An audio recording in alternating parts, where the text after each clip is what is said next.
have you put in a submission for American Ninja Warrior? It's a no. Not submitting to American Ninja Warrior. But you're American. American, you can do it. Okay, Tom's not playing this game. All right. Let's try this again. Why have you not submitted to American Ninja Warrior? Because that's not my sport. Ah, okay. It's not my sport. Okay. But this is kind of the time to tell you, like, everyone's posting on Facebook right now, American Ninja Warrior applications. One of the guys actually, I don't know him too well, Houston. Elliot. Mm-hmm. Yeah. He said he's not doing it this year, and I think he was supposed to be on their reality show, which is starting soon. I don't know if he actually went through with that or not, but he's not. Team Ninja Warrior. Yeah. He's not doing this year. Kind of said a bunch of anti-competition stuff along with that. I don't know if that's his complete reason, but I think he's more anti-Ninja Warrior. Yeah, stuff, he seems actually. tired of the ninja game, which I think is a good thing. He's a quitter. I'm all for the. I'm on board with that. I think more parkour athletes need to quit Ninja Warrior. But right now, I mean, there's not much of an alternative right now in this sport if they want to compete and make money because they get paid. I don't know how well. Do you actually get paid just to be on the show? I believe. Okay. Yeah. So even if you're like a regular dude. Yeah, and you get on. I wonder if there's like I wonder if there's like a tiered system. Maybe, like yeah. Kind of if you do well. Well, you also got like the Tap Brothers. Yourself well. Yeah, you got the Tap Brothers that are basically been a part of that show for a long time. Mm-hmm. Was there's like some goofy video, I think from the British one, like some pep talk or whatever. They always try to put like some sort of shenanigans in that show. Yeah, it's stupid. Yeah, like the Tap Brother doing the naked run and. Yeah, and then there was a guy recently. I think it was on like the UK one. Mm-hmm.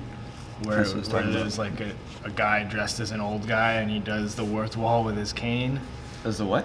He does the warped wall with a cane, but he's not actually old. He's like, they did a really poor job of hiding it. Not that it matters. It's a stupid show. But that's the thing is, you mentioned Team Ninja Warriors being their reality show. It's like, no, the entire thing is a reality show. True. Like the whole concept of like the Americanized Ninja Warrior is reality. Even the Japanese version is technically a reality show, but it was much better in terms of a show. It was way more entertaining for me, at least. I don't actually, to be fair, I don't even watch the new ones because it's like I feel like it's a waste of my time. Oh, you've seen it once. Yeah. Like, do they really change the obstacles that much, and do they really? They changed some of the things. Yeah, I mean, the old Japanese one used to change it every year, like a little bit, and like make it harder and different. But I love the old one. That was one of the things that got me into parkour. Like it was like Makoto Nagano. Like the guy, you know what I'm saying? I don't know, actually. He was my hero. He was my hero. And I was like so into his, the way he performed, and he was really humble, and, and he was always the guy that got the furthest. And he won a couple years, I think, so. But yeah, that was really part of what got me into parkour. And then now it's like I hate Ninja Warrior more than anything because it's like a waste of time for parkour athletes, really. That's what it is, ultimately. Yeah, some don't really see it that way so much. It's kind of, I can do parkour and I can do Ninja Warrior and I can do both. Which I guess it's okay. I don't like Ninja Warrior taking up real estate, basically. Specifically in parkour gyms. Oh, yeah. Yeah, like the warp walls, the salmon ladders. Yeah, I mean, I mean, I get why parkour gyms do that. They're just like going after another market, and then maybe, you know, they can convert Ninja Warrior people into doing parkour. It certainly does influence people to become physically active, because it's like, oh, like this is just a regular guy who figured out how to, you know, who just trains in his backyard, and, you know, like Makoto Nagano, he was like a fisherman or something like that. Cool. Why are you laughing, man? I didn't know these facts. You're like, then there was another guy. history There was on me. another guy that always had these orange pants on, and he was a firefighter. See the link there? Yeah. With the, you know, parkour. Yeah, that's how you got into it. Firefighters. So yeah, Okay. I was really inspired by those guys. But yeah, I mean, it was a regular guy, and it inspired me, inspired other people to like just be more physically capable. And then when I found out about parkour, it was like, oh, this is the stuff I gotta do, because they're basically doing the Ninja Warrior stuff, but even cooler. I gotta ask you, do you think if Ninja Warrior contacted you, that's them right now? Oh, Yeah. should we go catch it? They're trying to call right now. If Ninja Warrior called on the phone right now and was like, yo, we saw this new Ascension video featuring Tom Coppola, and looks like he'd be good at Ninja Warrior because he does speed climbing, which is not like the other parkour videos we've seen. Would you do it? I want to talk numbers first. Okay, so if the price is right. If the price is right, I would consider it. To be totally honest, I always thought I would do pretty well in Ninja Warrior because of my upper body strength. But that said, I don't have a lot of like endurance. So I mean, one of the courses I know is just brutal climbing the entire time. Yeah. And it's like, I don't focus on doing just, you know, upper body, like,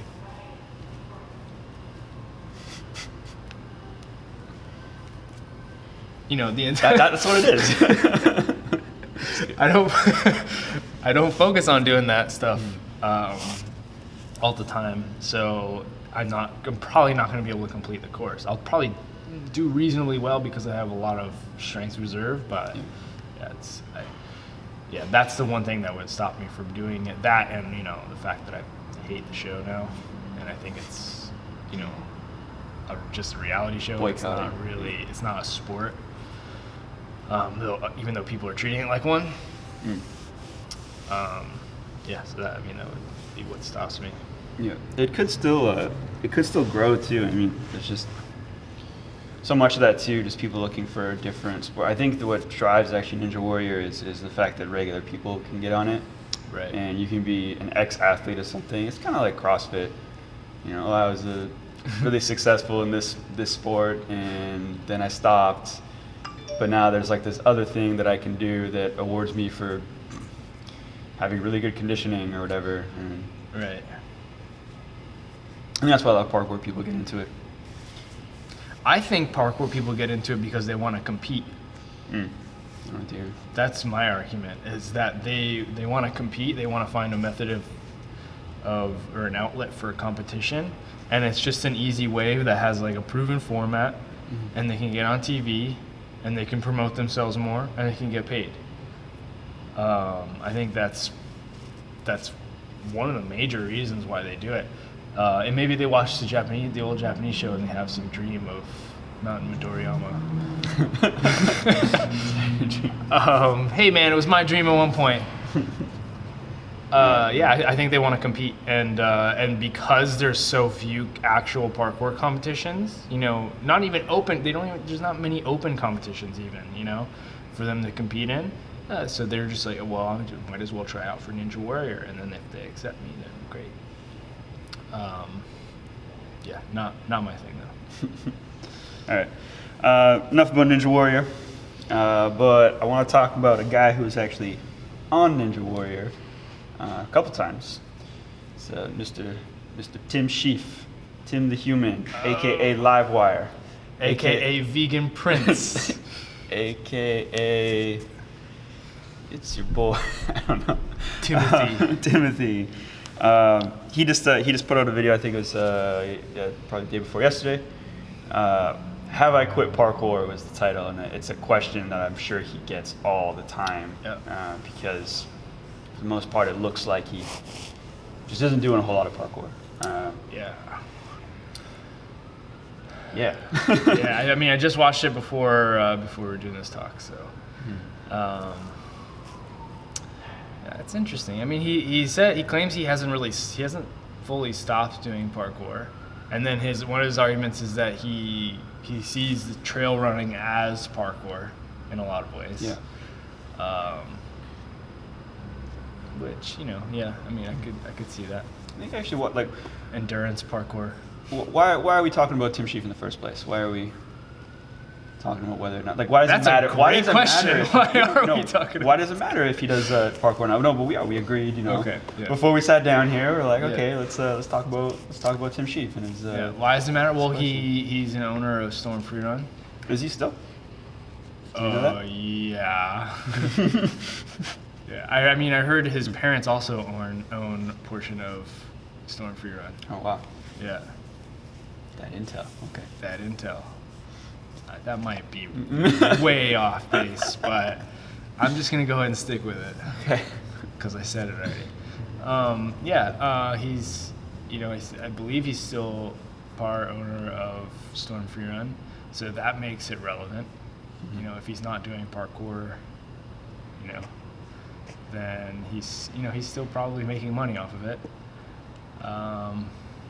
Which is fine, that's, people do that in business. They develop a product and then they, either they sell the business and they make money off of it, or they maintain ownership and they just collect a check. And I think that's fine. Yeah, if he wants to move on and pursue different things, that's great. I think that's a healthy thing to do. Part of his video, he was talking about childhood, being a child, and how children do it really well, where one day they'll wake up and they'll be like, oh, I want to do this, so I'm just going to do it, and they do it, and then when they are bored of it, or the next day they don't want to do the same thing, they just, oh, I'm just going to do over this, and then, they easily can drop something that they don't feel drawn to anymore, and I think it's a good thing for him to realize that and see okay, well, I'm not as passionate about parkour anymore. I'm passionate about the animals. So I'm gonna stop, or greatly reduce my participation in parkour and increase my participation in the animals. Animal protection. The animals' welfare. Animal welfare. Yeah, I think that Tim, as long as he doesn't try to maintain a bunch of pull in the parkour community, there was that organization, I can't remember what it's called, that supposedly has Tim Shieff, David Bell, I think Paul Darnell's on there, I think Erica Madrid is kind of doesn't seem like I don't think that fits in there, but that worked out very well, because it doesn't seem like anything happened with that. Well, I sent in email to be a part of that work when they started making posts about it being a thing. Yeah. That we're going to be this organization that represents parkour. We're going to be totally transparent was one of the key factors to their mission statement or whatever, and it just seemed like a big do nothing. I feel like every time somebody tries to come up with an organization that isn't a business, it fails. Yeah, and particularly the reason if it for involves that, David Bell.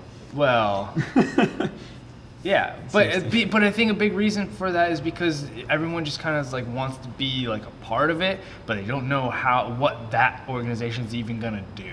It's just gonna be oh, and we're gonna bring the community together. Yeah, that's what we're gonna do. Yeah. Or we're gonna what should we do? What if it was the plan? We got David Bell and stuff, but what are we actually gonna do? And it's they never accomplish anything because there's no mission statement really.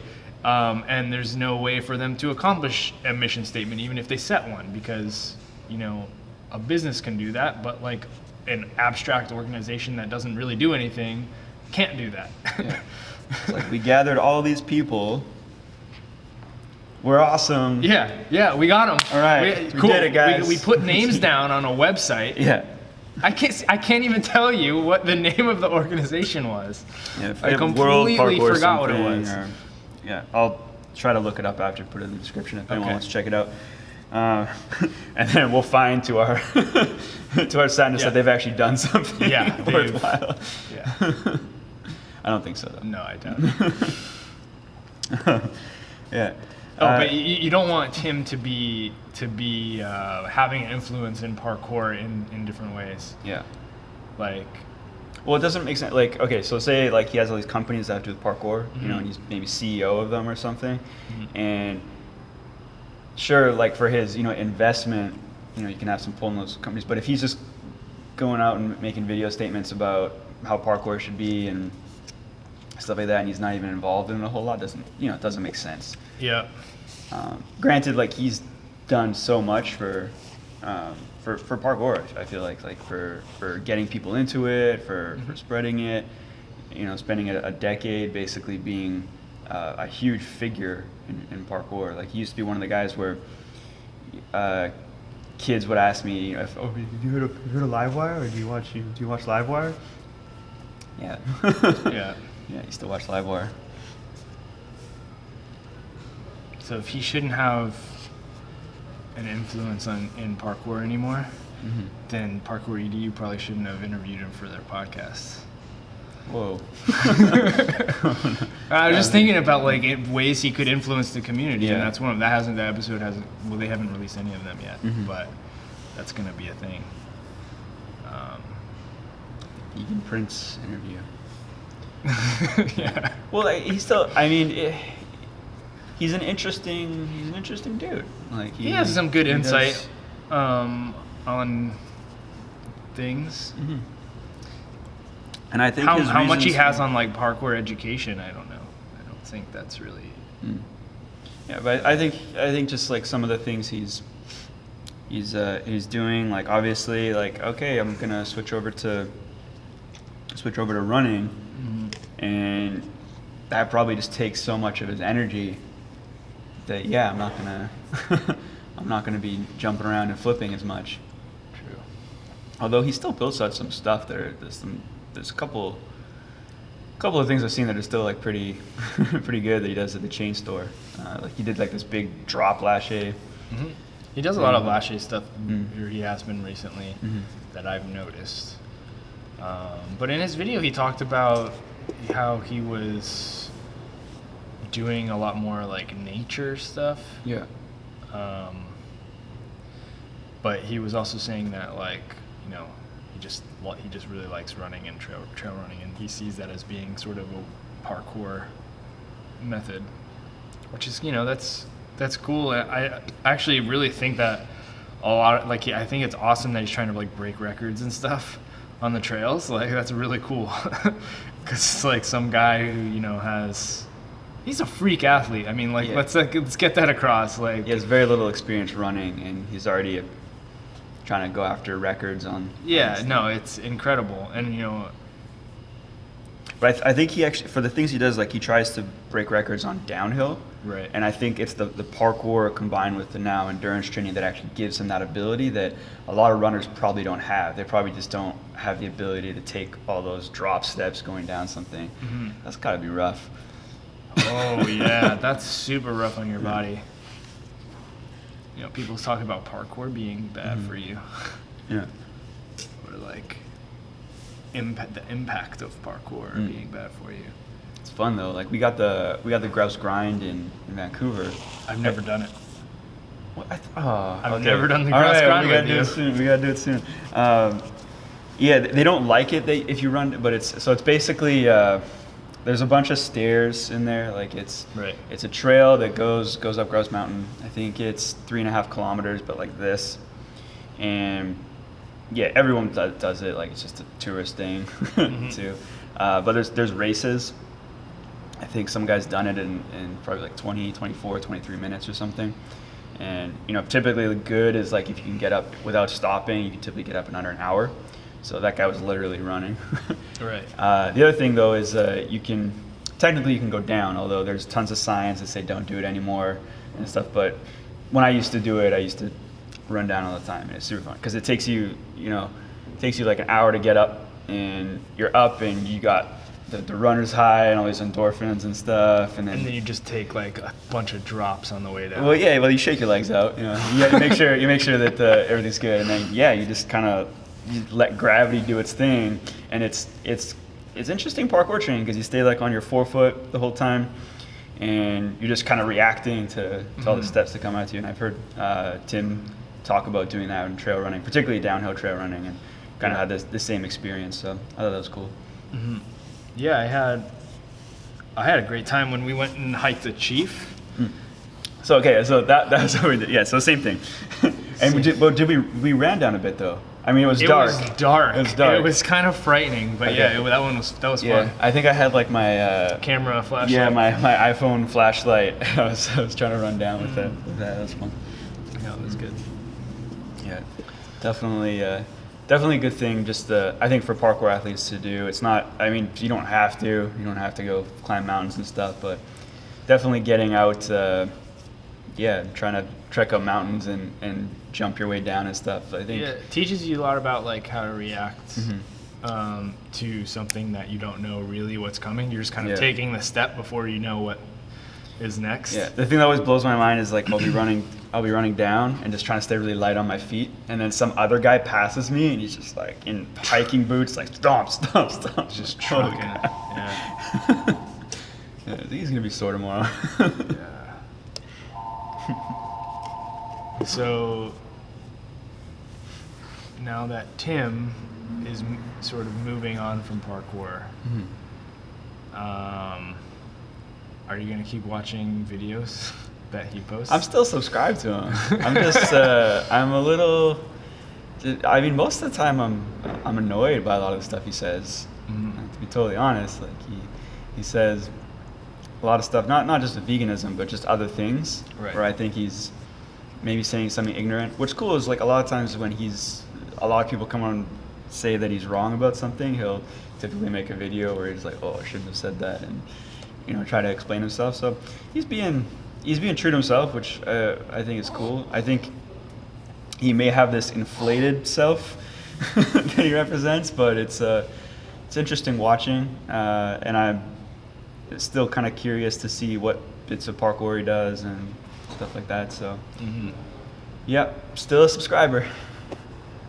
So did we answer the question that he posed in the title of his video? Have I quit parkour? Yeah, I mean, did he answer it? Because he said he kind of does it still, but like he doesn't want to be part of the community. That's essentially like what I got from he just wants to be another guy practicing. Yeah. Which, okay, that's fair. So like he's basically saying that he's not going to do what I hope he doesn't do, which is try to be a voice of parkour anymore, because he has been in the past. Right. Definitely. Awesome. Last thing I want to talk about, just got a little more time left, is the AirWipp challenge video that just came out, which I think he already talked about a little bit. He says it's kind of a stark contrast to the actual live stream that we watch, which, I mean, it's Toby Seeger. Toby, I just want to say the edit. Toby did a fantastic job with it. When I watched it, I actually like felt it physiologically. Like I got like a little bit of like chills and stuff like that, which doesn't usually happen for like most parkour videos, but I think he did a fantastic job of like making it seem like it was a huge thing. And it was, there was an arena and there was a lot of people there. They did at one point the Zirkin and can't remember the other fellow's name. Did they like rappel from the ceiling? Yes. Yes. Because I missed that part of the live stream. That was in the beginning. Yeah. They came down. Yeah. Yeah, I mean, that's dope. Like, again, they had that. They had pyrotechnics. Like, it was a pretty legit looking. Yeah, event. I remember just watching a live stream and just finding some of it boring. Even though they appeared to have pretty good angles, it just seemed like Toby had the better angles too. There's just there's some moves in there that look bigger from his angles that he was getting than the ones they used for the live stream. Yeah. Maybe next time they need to have like a wire guy, up Toby or a guy on the course. Yeah. That would give much better angles, I think. I remember for NAPC this past year, he wasn't actually the best cameraman. We had one guy out here that was just kind of messing up all the time. I rewatched the whole live stream. I saw myself yell at him like 4 times. I like walked up. Can you film over there where like there's oh man, I was yelling at the guy so much. I felt bad, but it's like, come on, man. I think that's a funny thing people should watch for if you look at how annoying 2015 NAPC is like just watch in the background, just like look out for the Easter eggs of me and you kicking over things and being upset about how the live stream's going, because it was a nightmare for the most part. But we had that one guy who basically had a handheld camera, and he was in a prime spot to get a lot of the best angles because he could move. You know, he wasn't stuck on a thing, and he just kept. I just feel like he kept messing it up. He kept zooming in and just cutting people off. And I didn't want to talk about it. Like, yeah, it was so frustrating in so many ways. But you know, I still think overall, like it still came together really well. Yeah. And even though we recognized a lot of the problems that were happening, not a lot of other people did.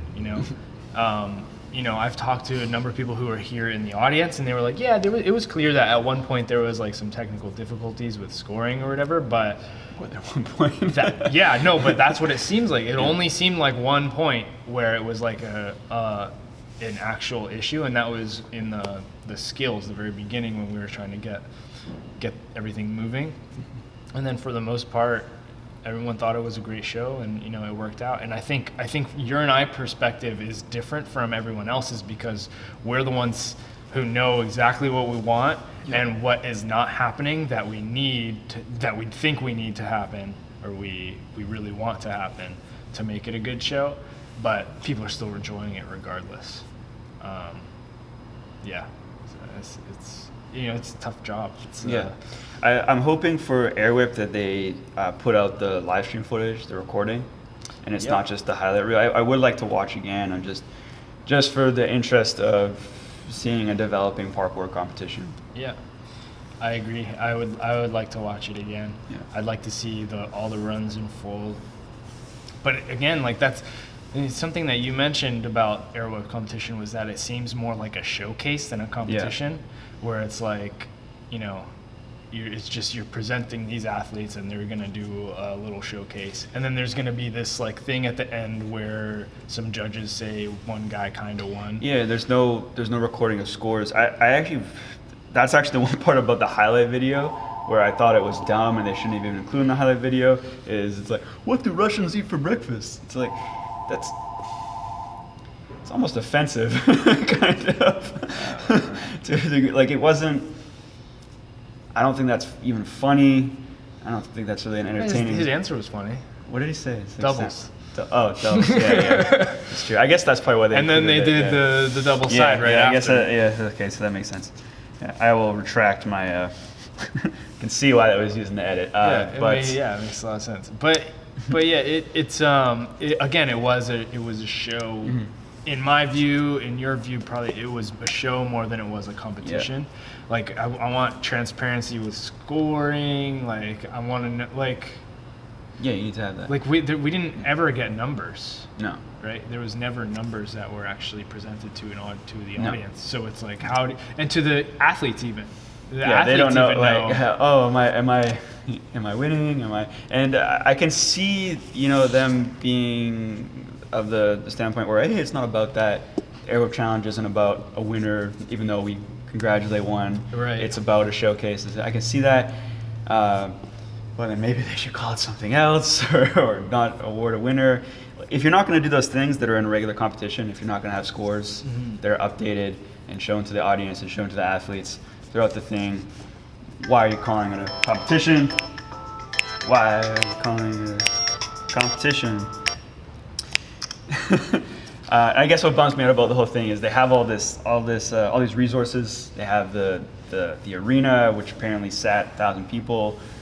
Who knows if there's actually 1,000 people there, but apparently it can seat 1,000 people. And they sold it out, and they were able to build a set, and there were some really cool elements to the set too, like some really big jumps and things that went down, and the pyrotechnics and the lights and the rappelling from the ceiling.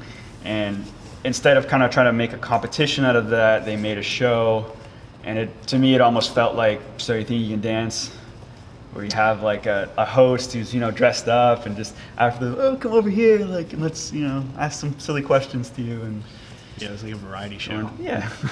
Yeah. So if that's their thing, that's their thing. Just maybe don't call it a competition next time. Well, it's the AirWipp challenge. It's not the AirWipp comp. But they got a winner, Yeah. Yeah, I don't know. I mean, I agree in a lot of ways. They're also doing their thing, and if that's the direction they think that their competition, you know what? Just like keep pursuing that. It's like mystery score. I can't stop making that comparison to So You Think You Can Dance or American Idol, because you watch those shows and you don't get scores. You don't get the points actually from the judges. The judges kind of are like, oh, I liked it or I didn't like it, and sometimes it's not up to them. Sometimes it's up to the audience or the viewers at home to call in, whatever. And that's almost how it felt like.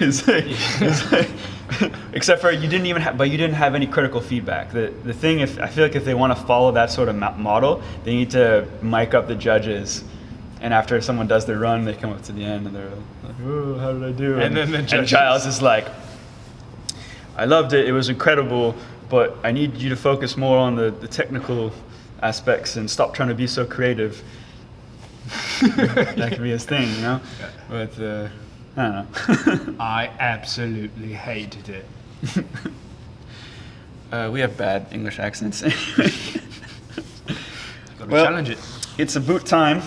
It's about time. Wait, what was that? That was Canadian. That I said but it was like poor British Canadian. Anyway, my butt hurts. Bye. Trying to do better, Rafe.